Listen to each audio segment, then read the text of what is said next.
자, 이번 시간에는 제104회 전산세무 2급 실무시험 풀이하도록 하겠습니다. 주식회사 이천산업, 전자제품을 제조, 도소매업을 조후로 영위하는 중소기업.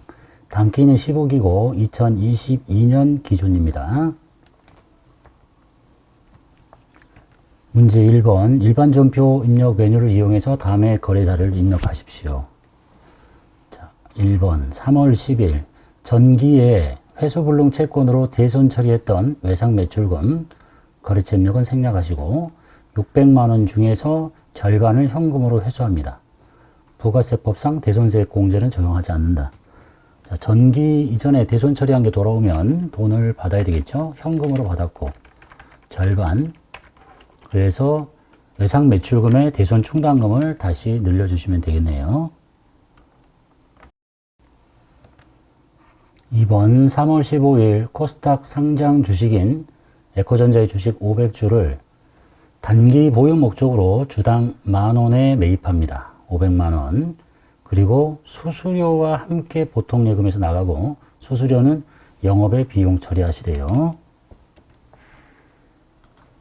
4변에 단기 매매증권이라고 하시고 500. 그 다음에 수수료는 영업의 비용 쪽에 있는 900번대의 수수료 비용을 쓰시고 돈이 묶어서 보통예금에서 빠져나가네요. 3번 7월 7일 영업부가 사용하는 건물에 대한 재산세, 생산부가 사용하는 건물에 대한 재산세 둘 다 세금과 공과금이겠죠. 보통예금에서 납부합니다. 자, 영업부는 800번대의 세금과 공과금을 쓰고 1260 플러스, 생산부는 500번대의 세금과 공과금을 쓰고 880 플러스 묶어서 보통예금에서 빠져나갑니다. 4번 7월 16일 세무교육 전문가인 한세법 씨를 초빙해서 생산부 직원에 대한 연말정산 교육을 실시합니다. 교육훈련비라는 얘기겠죠. 그리고 나서 대가로 100만원 중에서 원천징수를 제외하고, 요건 뭐겠어요? 예수금이겠죠. 그걸 제외하고 나머지가 통장에 나간대요. 교육훈련비 계정 과목을 써라. 500번대에. 차변에 500번대에 교육훈련비 쓰고 금액은 100만원. 걷어놓는 돈은 예수금, 금액은 33,000원. 묶어서 모두 다 보통예금 통장에서 빠져나갑니다. 5번 8월 31일 정기예금에 만기가 도래해서 원금 1000만원, 그 다음에 이자가 40만원, 이자 소득 40만원, 원천징수 61,600원. 제외한 나머지가 보통예금 계좌에 입금이 됩니다. 그러니까 이자 소득이 40 중에서 이 원천징수 당한 것은 선납세금 처리해야 되겠죠. 자산 처리하라는 얘기가. 그래서 정기예금의 원금을 일단 없앨게요. 정기예금 없어지고 그 다음에 대변에 이자 수익이, 이자 소득이 40만원 생겼다고 그랬죠.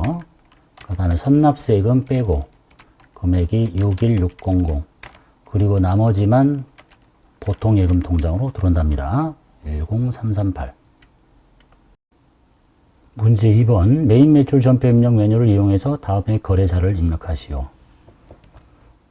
1번 1월 22일 공장 건물을 신축하기 위한 토지를 취득하면서 토지 정지 비용이 다음 달에 지급하기로 하고 전자세금 계산서를 발급받았습니다.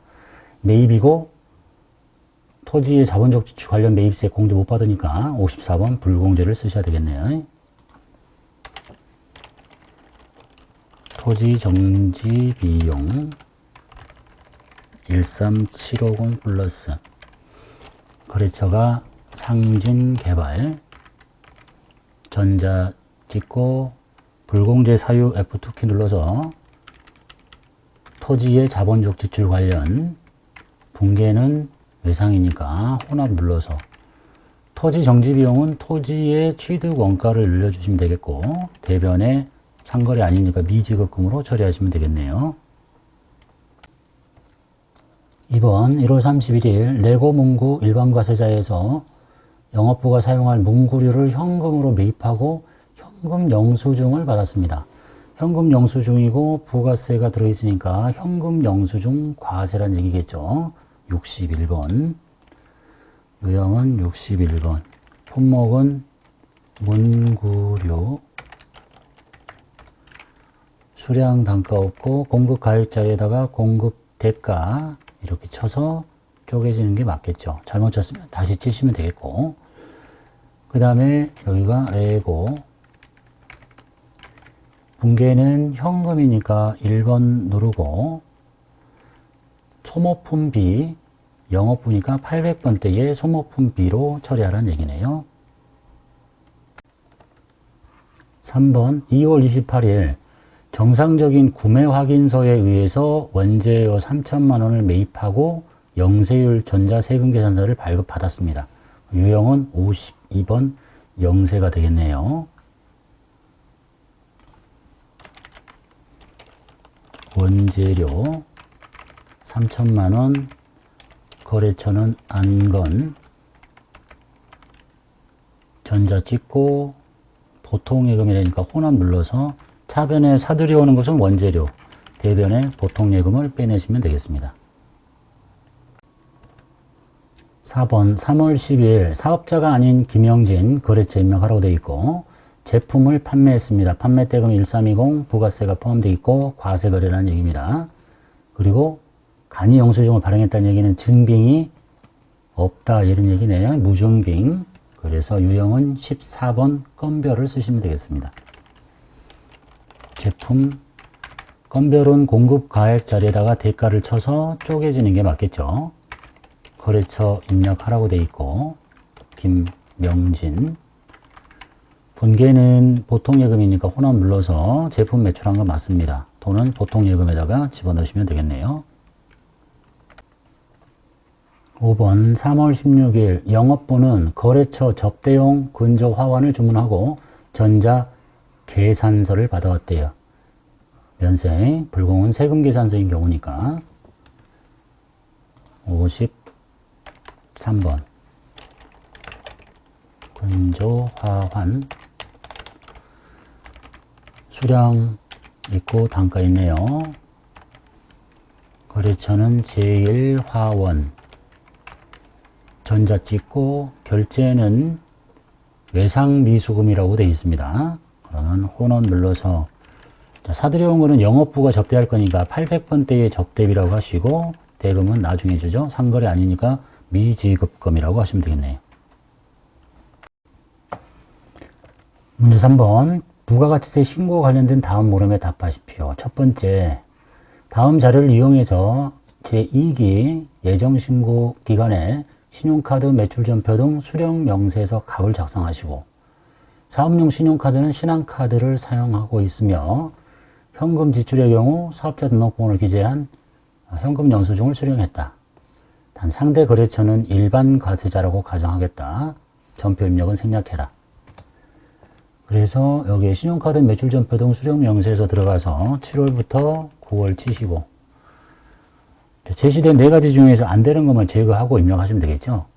택시요금, 항공권, 택시요금, 미용 욕탕 이런 것들은 다 되지 않습니다. 그 다음에 토너 구입 괜찮겠고 직원 음료 구입 괜찮겠고, 그 다음에 입장권 구입도 안 됩니다. 공연 영화 입장권도 구입 비용 안 됩니다. 그럼 이 두 건만 입력해 주시면 되겠네요.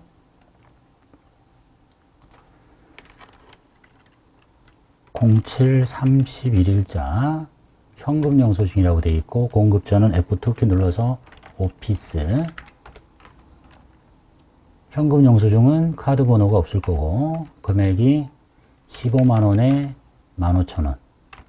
그 다음에 08 12일자 사업용 카드라고 그랬죠. 사업용 F2키 눌러서 이음마트. 카드 회원 번호 F2키 누른 다음에 신한카드 선택하시고 금액 55,000 이렇게만 입력하시면 되겠네요. 2번 기존에 입력된 자료는 또는 불러오는 자료 무시하고 아래 자료만을 이용해서 22년도 1기 확정 사육의 부가세 신고서를 직접 입력 작성하시고, 부가세 신고서 외에 과세표준 명세나 기타 부속서류 작성을 생략하고 세액공제를 받기 위해서 전자신고를 할 예정이다. 전자신고 세액공제 10,000원 받는다는 얘기네요. 확정신고 때. 부가세 신고서 여시고 4월 엔터, 6월 엔터. 자, 매출 자료부터 볼게요. 전자세금 계산서 발급 과세 매출액 이 자리겠죠. 130 플러스 부가세 별도. 신용카드 과세 매출액 330 부가세 포함됐습니다. 그럼 여기 300에 30 찍혀있죠. 자동으로. 그리고 요 금액의 합계 여기에다가 330 치고. 근데 자격시험 답에서는 이거를 발표하지 않았습니다. 항상 발표할 때도 있고 안 할 때도 있으니까 치는 거를 습관으로 하시면 되겠네요. 직수출 1200 있죠? 직수출. 세금계산서 발급 의무 없으니까 여기다 치고. 그 다음에 일기 소멸시효 완성된 외상 매출금이 있습니다. 대손세액 공제를 받기로 합니다. 110만원에 부가세가 10만원이죠. 대손세액 가감해서 마이너스 10만원 이렇게 넣어주시면 되겠네요.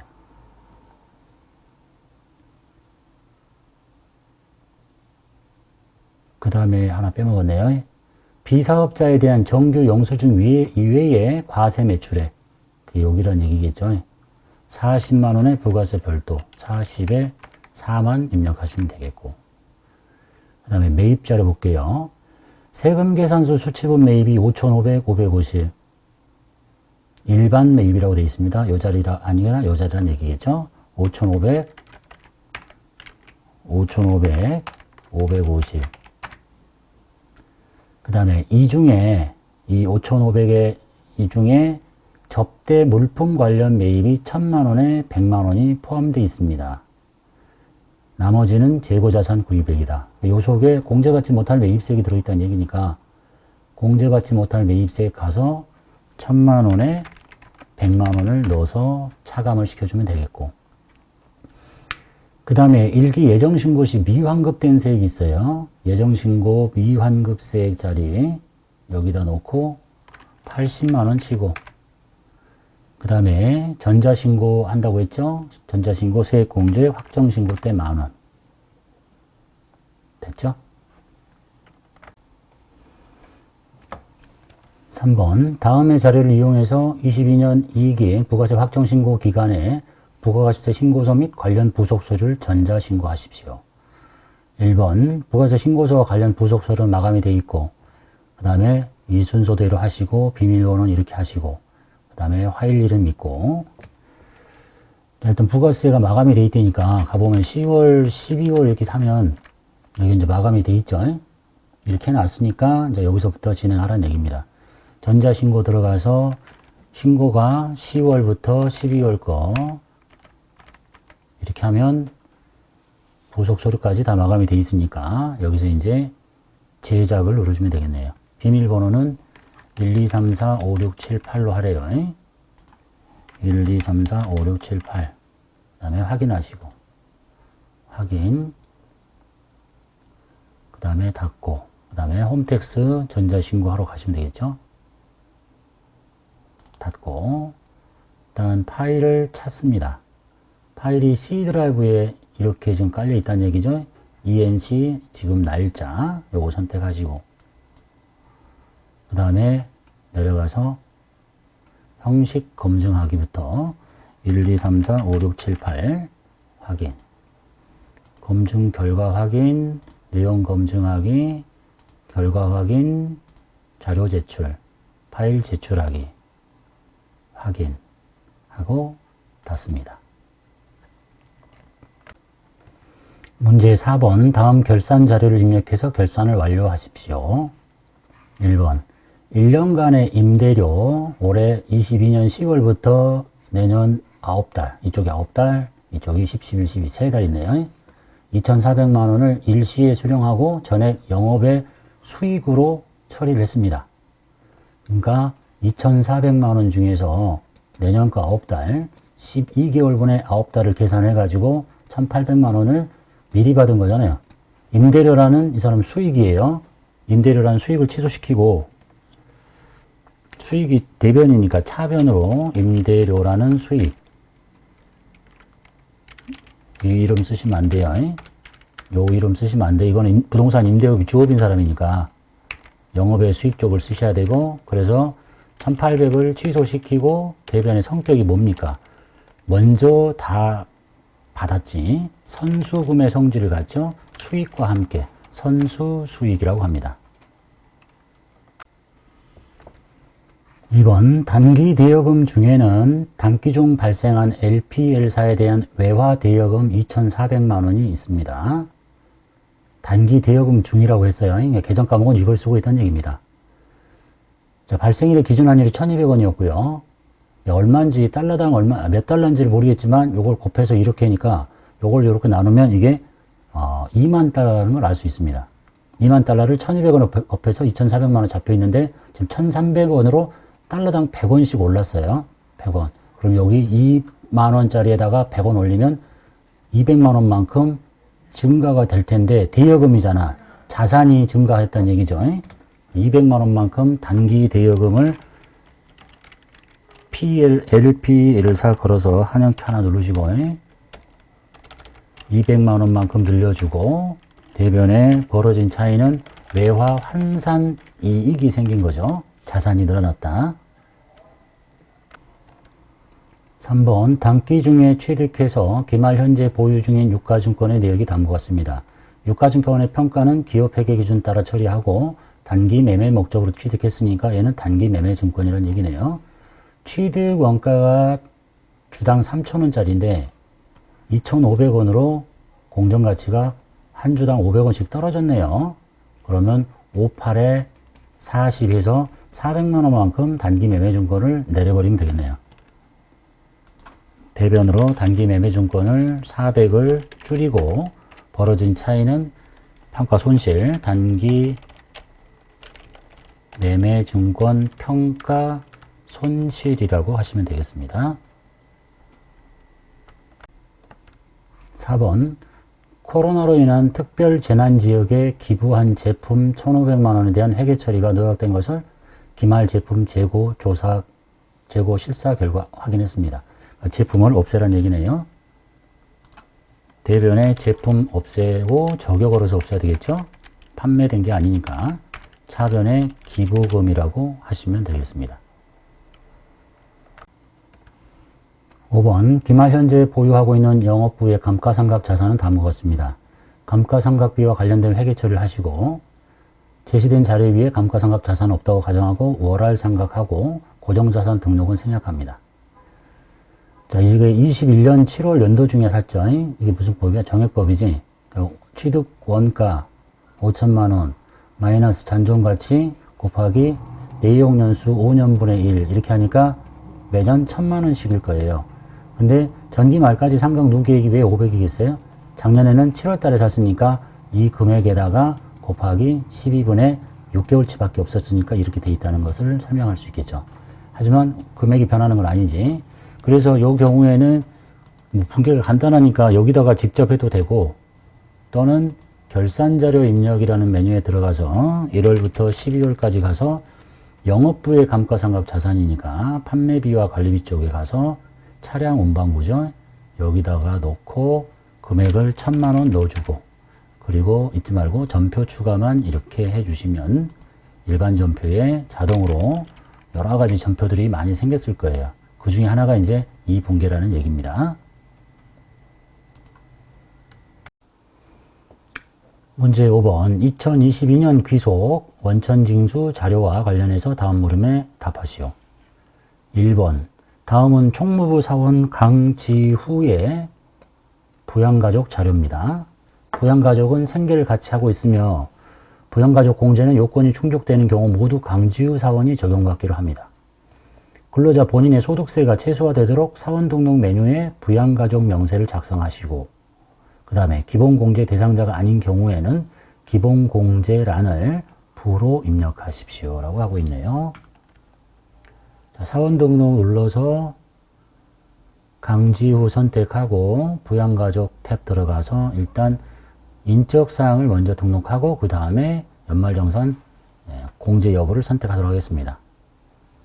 본인 등록돼 있고 연말정산 관계는 여기 라인에 써 있으니까 배우자는 3번 여기 누르시면 되겠죠.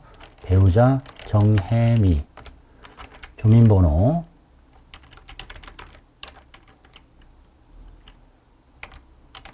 212 2845 212 47세 일단 건너뛰고 그 다음에 본인의 모친은 소득자의 직계 존속이겠죠. 1번 누르고 김미자, 주민번호 03 2346 311 일단 내려가고 그 다음에 본인의 동생 형제 자매니까 6번 누르시면 되겠죠. 강지민 79101021154222 그 다음에 자녀 4번 직계비속 강지율 1 070505 4842106 15살 070505 45 잘못했다 070505 4842106 15살 그 다음에 강민율 100705 3845722 12살 일단 여기까지 입력하고 확인하겠습니다. 자, 그 다음에 이제 비고란에서 일단 소득금액 제한을 보셔야 되겠죠. 소득금액 제한에 걸리는 사람을 찾습니다. 본인은 소득 필요 없고 배우자가 퇴직 소득금액이 200만원입니다. 연간 소득금액 합격이 100만원 초과했죠. 그러니까 이 배우자는 부가 돼야 된다는 얘기입니다. 여기를 부로 바꿔야 되겠죠. 한꺼번에 바꿀게요. 그 다음에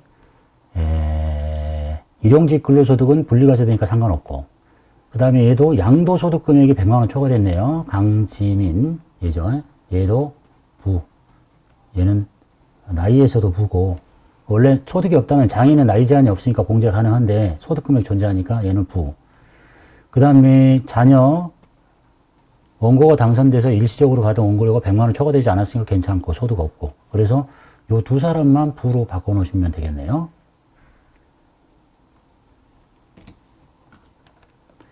그래서 배우자는 부, 얘는 그냥 부로 돼 있고 그 다음에 얘들이 7세 이상이니까 자동으로 체크돼 있고 그리고 건드릴 거 없습니다.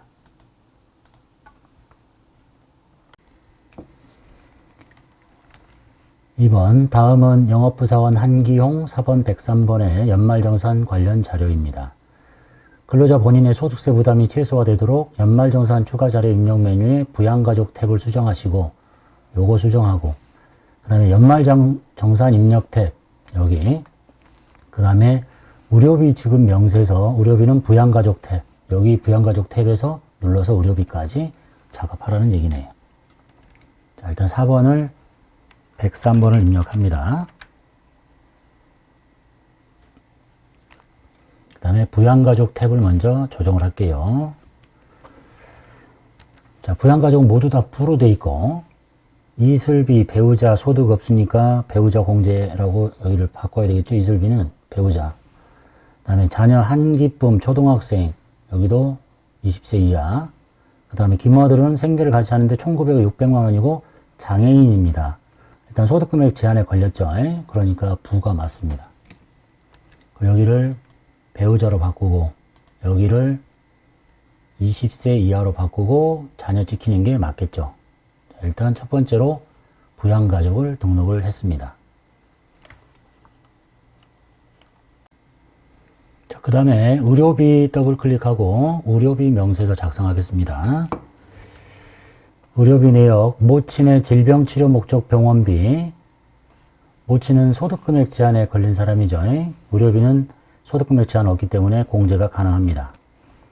모친의 보약은 건강 증진 목적이니까 안 되겠고 배우자의 치료비 괜찮습니다. 실손도 있네요. 여기서 F2키 눌러서 모친을 찾습니다. 김어른.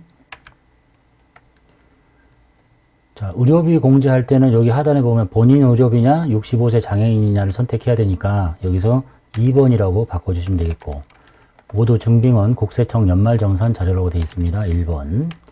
금액은 300만 원이라고 하시고, 그 다음에 배우자는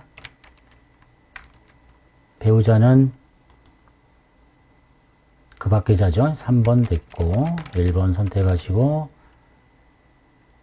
120만 원에 실손보험 50만 원 이렇게 입력하시고 확인. 자, 그 다음에 연말정산 자료 입력 탭 들어가서 장기주택 저당 차입금 이자 상환에 클릭합니다. 자료 보겠습니다. 주택자금 관련 세부 내역, 한기용 사원은 세대주이며 국민주택 규모의 주택을 1주택을 본인 명의로 소유하고 있다. 그 다음에 장기저당 주택 차입금과 주택의 명의자는 한기용 씨고, 장기주택 저당 차입금의 차입일은 14년 6월 1일이고 상환기간은 15년 고정금리다.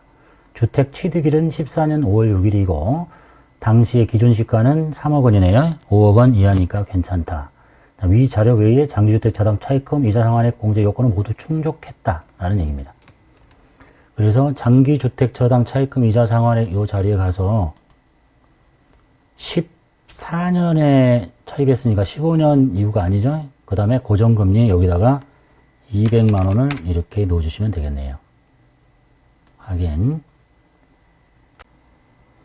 자, 다음에 신용카드 보겠습니다. 신용카드 사용액 본인 1000만 원, 모친 병원비가 이거죠. 포함됐대요. 의료비 중복 공제되니까 제거하실 필요 없고 대중교통만 분리하시면 되겠네요. 그 다음에 배우자의 현금 영수증 400 중에서 전통시장 50만 분리시켜서 입력하시면 되겠습니다. 그럼 여기가 본인이 1000만 원에서 대중교통 100을 빼니까 900에 대중교통 100. 그 다음에 의료비는 중복 공제되니까 제외하지 않고 전통시장이 50. 그 다음에 나머지가 현금 영수증 350 이렇게 입력하시면 되겠네요. 확인. 자, 그 다음에 보장성 보험 보겠습니다. 보험료, 자동차 보험료 괜찮겠죠? 저축성 보험 안 되고 보장성 괜찮습니다. 합치면 90만 원을 입력하시면 되겠네요. 그 다음에 교육비 보러 갈게요. 교육비는 자녀 캐나다 현지 소재 초등학교고 교육법에 따른 학교에 해당하는 교육기관의 수업료다. 그래서 초등학생이니까 여기다가 2천만 원 이렇게 입력하시면 되고, 자, 출제된 답에 보면 모두 정답 처리하겠다. 출제된 취지로 보면 교육법에 따른 해당 교육기관이니까 공제가 되는 걸로 했는데 입력하지 않은 것도 인정하겠다라고 하고 있습니다. 그 다음에 기부금 볼게요. 기부금, 배우자의 기부금, 정치, 종교단체의 기부금 맞겠죠? 금액은 50만 원. 확인. 보험료, 의료비, 교육비, 기부금, 신용카드, 주택 다 했죠?